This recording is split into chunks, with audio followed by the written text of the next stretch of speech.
Bonsoir à tous, bienvenue dans votre émission La Réunion Léla. Et on a le plaisir d'accueillir Demoun La Plaine dans Cosmo Rayonné.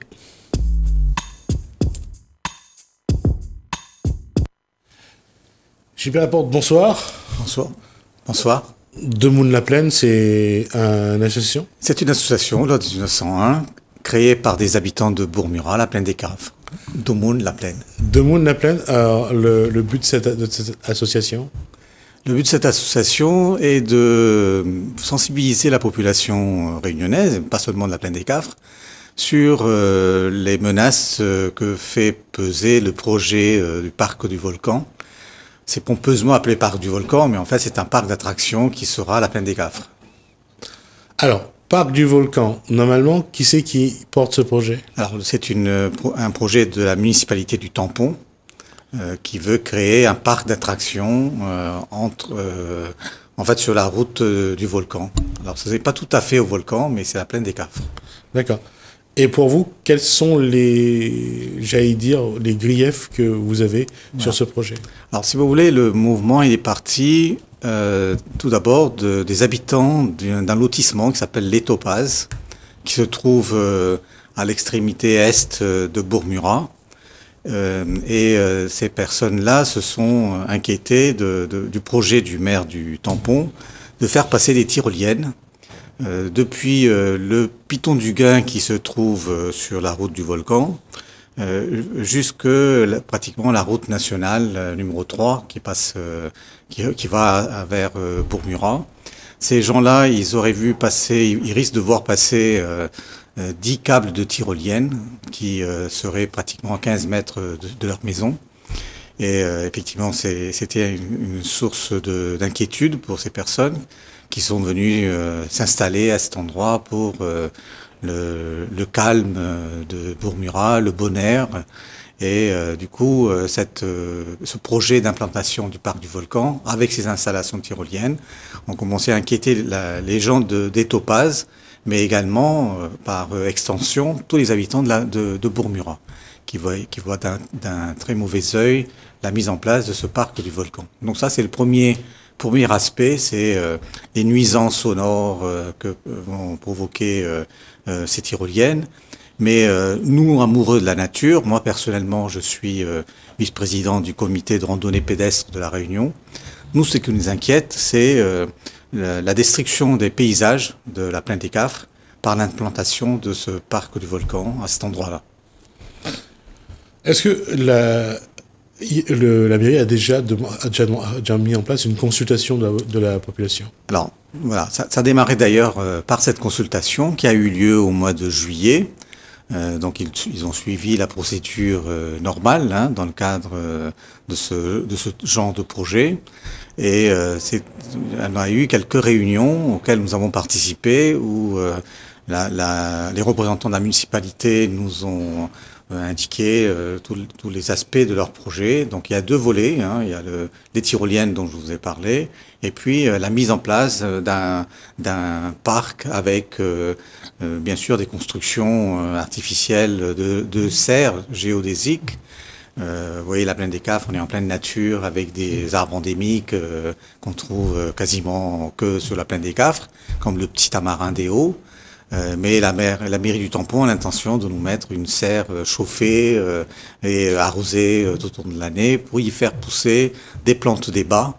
En disant, voilà, les gens qui viennent à la plaine des Cafres, ils pourront voir les plantes des bas pousser dans ces serres géodésiques. Alors pour les botanistes, c'est une vraie hérésie de faire ce genre d'installation. Ça va coûter de l'énergie, de l'eau, alors que nous avons là-haut des plantes endémiques qu'on pourrait faire visiter par des parcours de randonnée qui existent déjà là-bas. Et donc on a eu ces réunions de concertation, trois réunions avec la population, plus des ateliers thématiques sur l'environnement, sur le tourisme. Et voilà, nous nous sommes sentis complètement, comment dire, pas d'écoute de la part de la population. Donc on a participé à des réunions, on a posé des questions. Nous avons eu que très peu de réponses à nos questions directement. Et nous avons fait des propositions, même d'amélioration du projet, en disant il faut enlever toutes ces installations qui vont détruire les paysages. qui sont une vraie menace pour l'environnement. Mais si le maire a un projet de redynamisation du bourg, pourquoi pas? Et on a fait des propositions au cours de ces réunions, mais on a eu l'impression qu'on n'était pas entendu. D'ailleurs, ce n'est pas qu'une impression, puisque on a eu les rapports des garants de ces concertations qui sont sortis, dans lesquels ils ont fait ressortir les mêmes questions que se posait la population. Mais la mairie, lors d'un conseil municipal du mois de septembre, a décidé que, bon, malgré les remarques, etc., son projet allait suivre son chemin.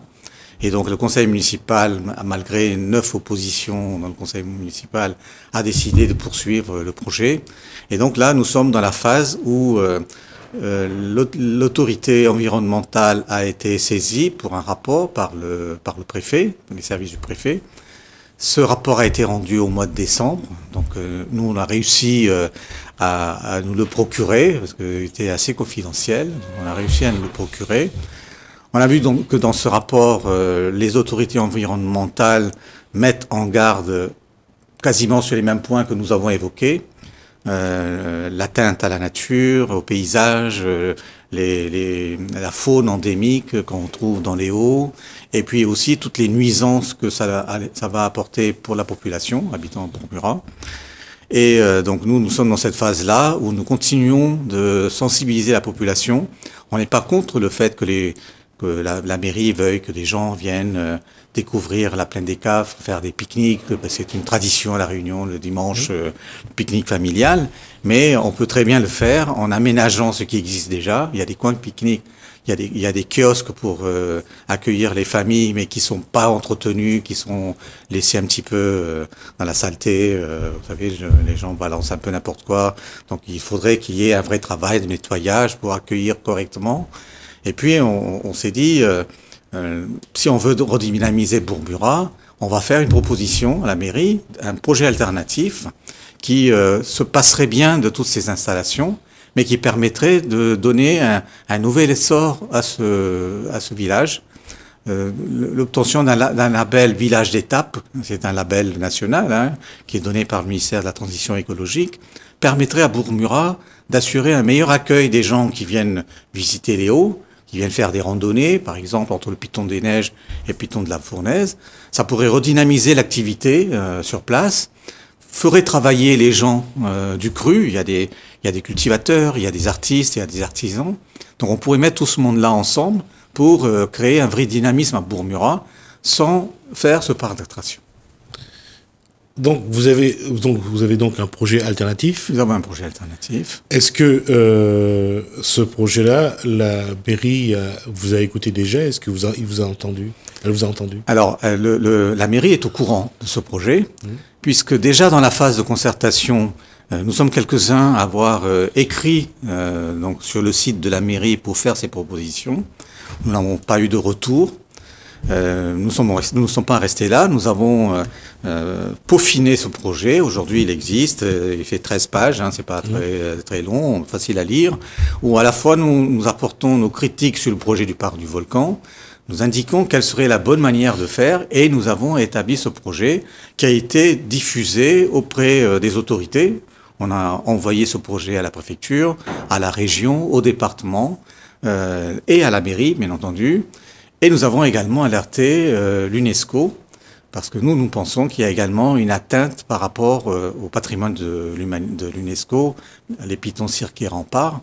Et donc nous avons également commencé à alerter à ce niveau-là, pour dire le projet du parc du Volcan va dénaturer complètement nos pitons. Et alors, je vais faire un petit retour en arrière pour ceux qui se souviennent de l'époque où Paul Vergès était président de région. Bien sûr. Et il y a eu ils ont parlé d'un projet d'essayer de maîtriser l'énergie du volcan. Là aussi, il n'y a pas eu vraiment. Je crois pas qu'il y ait eu vraiment de forage, mais en tout cas.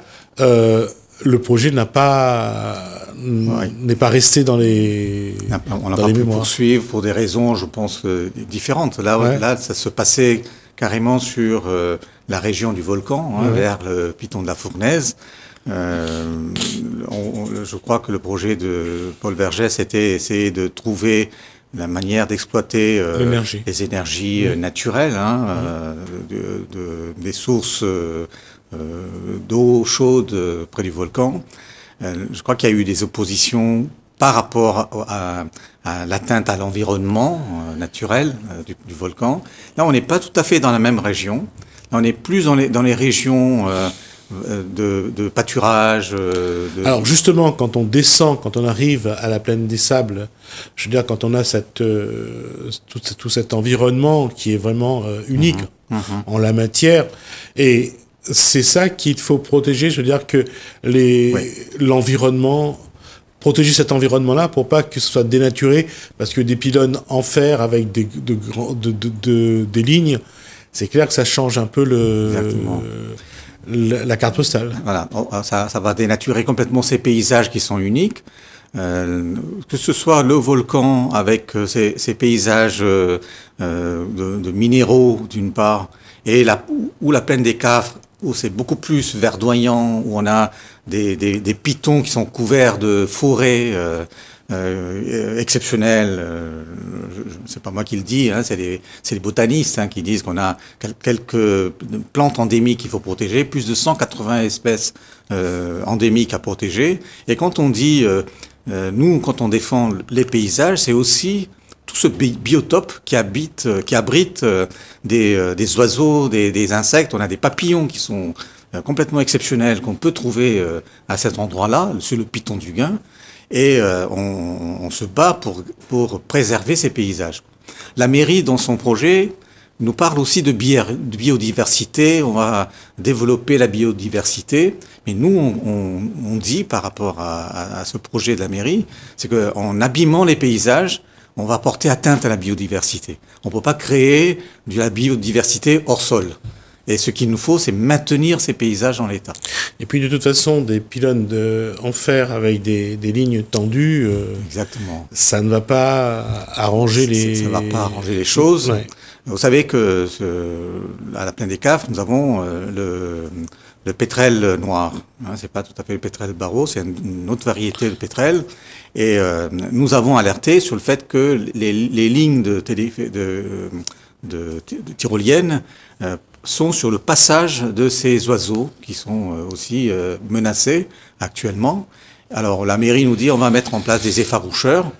Et l'autorité environnementale a dit ces effaroucheurs ne garantissent pas la protection de cette espèce et il faudrait mettre un suivi pour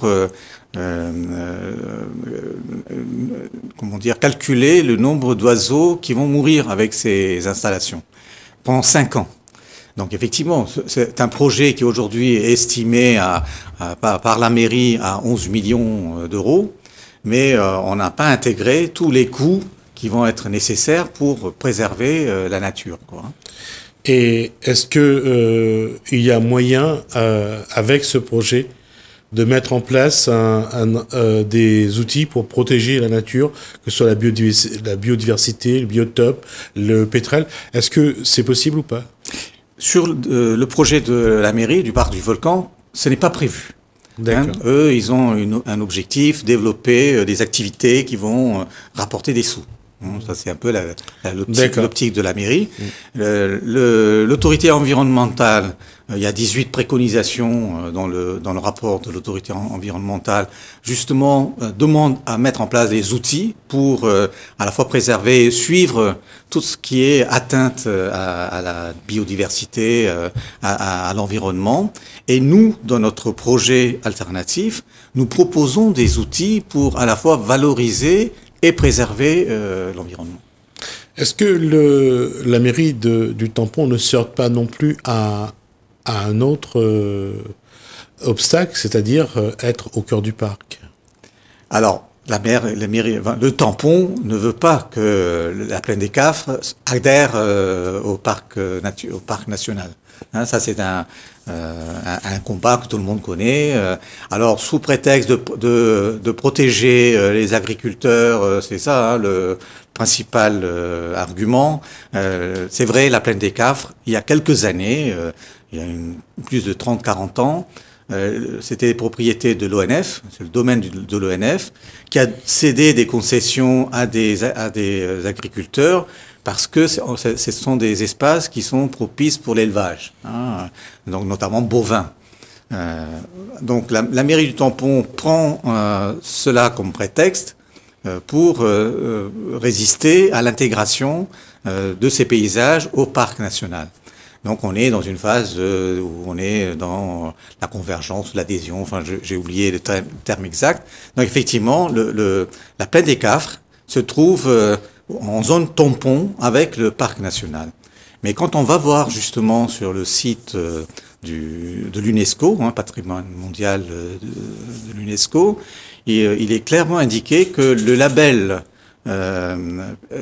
patrimoine de l'humanité est accordé à La Réunion pour les pitons, cirques et montagnes, en appelant les autorités à faire attention à ce que les zones tampons où on pourrait développer des activités touristiques ne viennent pas dégrader justement, même si ces zones tampons ne sont pas aujourd'hui dans le parc national, le fait de développer des activités à proximité peuvent mettre en cause ce label de pitons, cirques et remparts.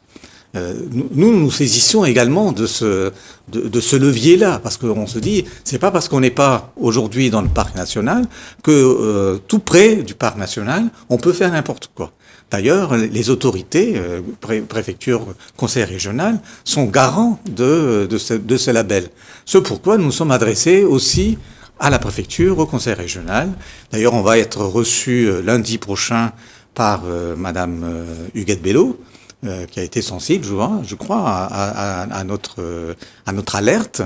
Je ne sais pas ce qu'elle va nous dire, mais nous, on sait ce qu'on va lui dire. On va nous dire, il faut absolument s'opposer à ce qu'on nous détruise ces paysages. Comment ça se fait que la région a aussi son mot à dire? Alors, au jour d'aujourd'hui, la région a été, en tant que gestionnaire des fonds FEDER, donc ça date pas du mois de mai, mais a traité une demande de subvention de la mairie du Tampon à hauteur de 2,8 millions. Parce que sur les fonds de FEDER, vous avez une ligne qui permet de combattre les espèces invasives. Alors effectivement, sur la plaine des Cafres, dans la forêt, dans toute cette partie où nous avons, je vous ai dit, des espèces endémiques, vous avez aussi des plantes invasives, dont les ajoncs, ces espèces le créole, il dit des épinards, parce qu'en fait, il est rempli d'épines. Alors pendant des années, cet espace-là a été un peu en friche. Quand il y a eu une éruption, je crois que c'était dans les années, au début des années 2000, pour permettre aux visiteurs du volcan d'y aller, le maire a défriché tout un espace pour faire des parkings. Et après, cet espace-là a été abandonné, il n'y a pas eu d'entretien, et donc les plantes invasives ont proliféré.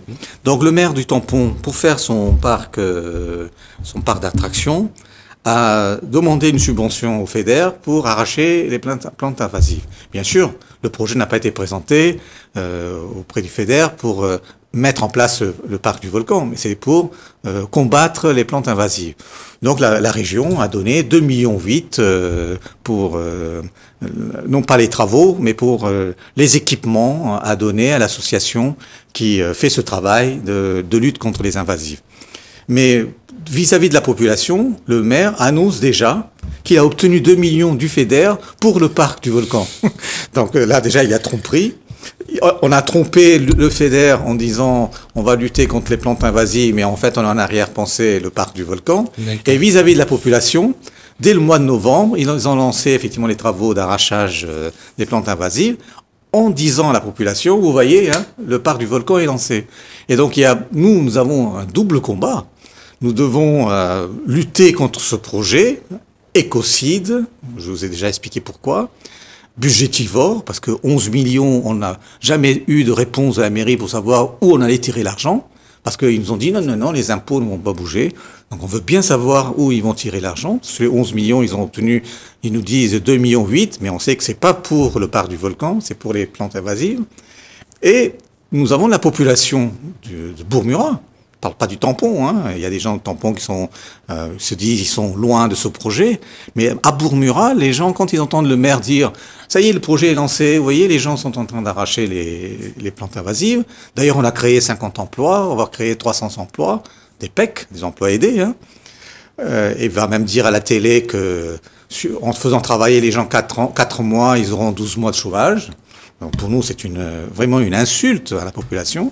Mais la population de Bourg-Murat dit à quoi bon se battre puisque le projet est lancé? Vous voyez, le maire, il a déjà créé 50 emplois. Donc, on est en train de se battre sur les deux fronts, non? À la fois mobiliser les gens pour leur dire rien n'est fait. C'est maintenant qu'il faut se battre. Et il y aura une enquête publique au mois de juin. Là, c'est vraiment la dernière étape. Nous, on se bat pour que les autorités ne donnent pas l'autorisation, notamment le préfet, qui est garant de l'environnement, ne donne pas l'autorisation. Mais tant bien même s'il le donnait, nous aurons le dernier mot à l'enquête publique. Vous pourrez aller dire votre opposition. Donc, on se bat sur ces deux fronts-là actuellement. Alors, ce que je vous propose, c'est la prochaine fois, quand vous avez d'autres éléments, vous revenez faire le point un petit peu sur ce dossier et voir comment cela évolue. En tout cas, merci d'être venu jusqu'à nous pour nous apporter ces informations. J'ai bien l'apporte donc Demoun La Plaine de Bourg-Murat, donc sur ce projet du parc du volcan de la mairie du Tampon. On va essayer de suivre ça. Juste une précision, si vous permettez. Nous avons lancé une pétition, puisque pour l'enquête publique, il faut qu'on montre à l'enquêteur qu'il y a du monde. Donc il y a une pétition sur change.org / protéger Piton, Cirque et Rempart. Donc là, on commence à voir du monde qui pétitionne. Voilà, il faut continuer, si je me permets de l'antenne pour faire un appel. Écoutez, on vous recevra donc pour la suite de cette discussion sur ce projet ou pas de tyrolienne donc sur le parc du volcan. Volontiers. Merci beaucoup. Gilbert Laporte, attendez, restez avec nous. Donc Demoun La Plaine, on va nous se quitter. Merci à vous de nous avoir suivis. Merci Alain, merci François. Je vous dis à bientôt. Merci beaucoup.